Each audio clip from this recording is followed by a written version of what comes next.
killing apostates. Killing apostates. Muhammad ordered his followers to kill anyone who leaves Islam. Now, westernized Muslims will say, no, he didn't, and it kind of won't matter what sources we quote, they will deny what this says. Muslims who are a bit more orthodox will say, of course, why not?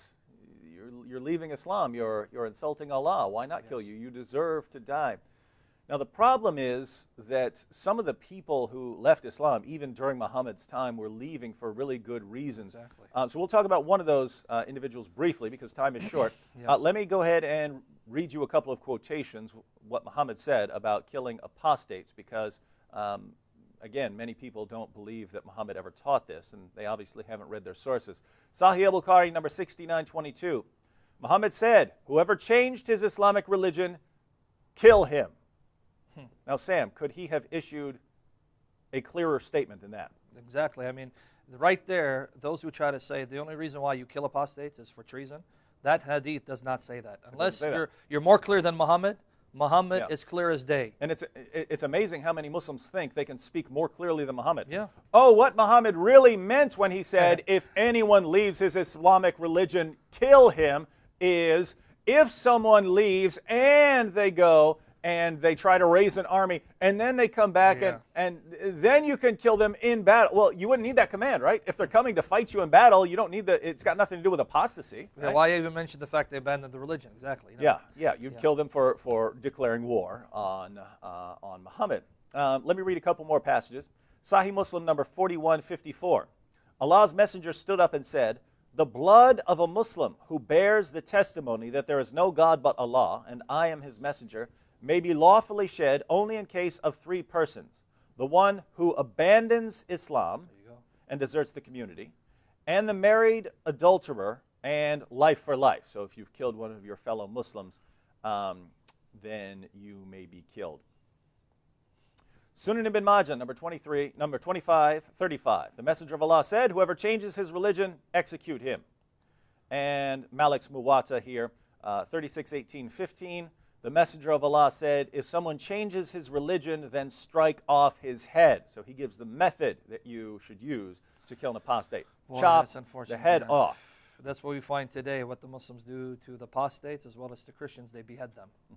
Now, if it were the case that someone had clear proof, right? This is what Muslims who defend this are thinking. You have clear proof that Muhammad is a prophet, so if you reject it, you're rejecting Allah, you deserve to die. But when we read the Muslim sources, we find, well, first of all, there's no proof at all that Islam is true, that Muhammad is a prophet. And two, we find overwhelming evidence that he's not a prophet. And that's the reason you have to kill apostates, because people are going to start leaving left and right when they start realizing this is false. Again, Islam sounds wonderful when you just give people the surface level. We worship God. You want to worship God, don't you? You want to serve God? You want to submit to God? Islam means submission, right? Islam means submission, so we want to submit to God. So become a Muslim. And people convert, and then they start finding there's a lot more here. And when they find out about the other teachings of Muhammad, they say, I just cannot accept this. There's no way this can possibly be from God. And they leave, and the penalty is death. Now, this was the case going all the way back to Muhammad's time. Exactly, that's right. And before we started, we were talking briefly about a man named Abdullah Ibn Abi Sarh. And this is an interesting individual because he wasn't just a Muslim. He was one of Muhammad's original scribes. Exactly. So Muhammad was illiterate. He couldn't write, but he would recite passages of the Qur'an. He would recite verses, and someone would sometimes write them down for him on fragments of bones or rocks or leaves.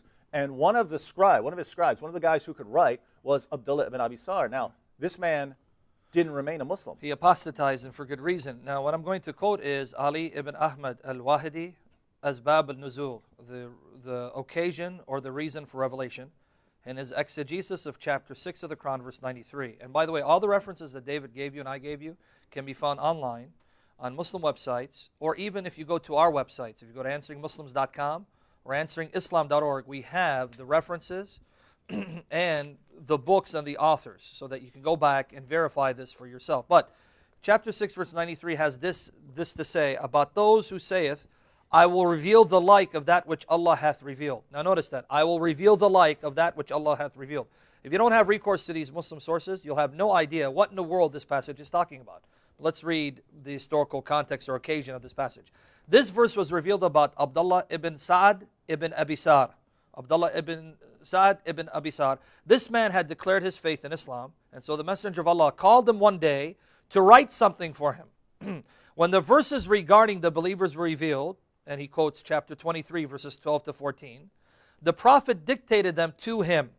When he reached up to the part that said, and then produced it as another creation, Abdullah expressed his amazement at the precision of man's creation by saying, so blessed be Allah, the best of creators. The Messenger of Allah said this. Now watch this. This, Abdullah's expression, is how it was revealed to me. He actually took the praise, exclamation of Ibn Abi Sarh, and said, well, that's part of the revelation, include it.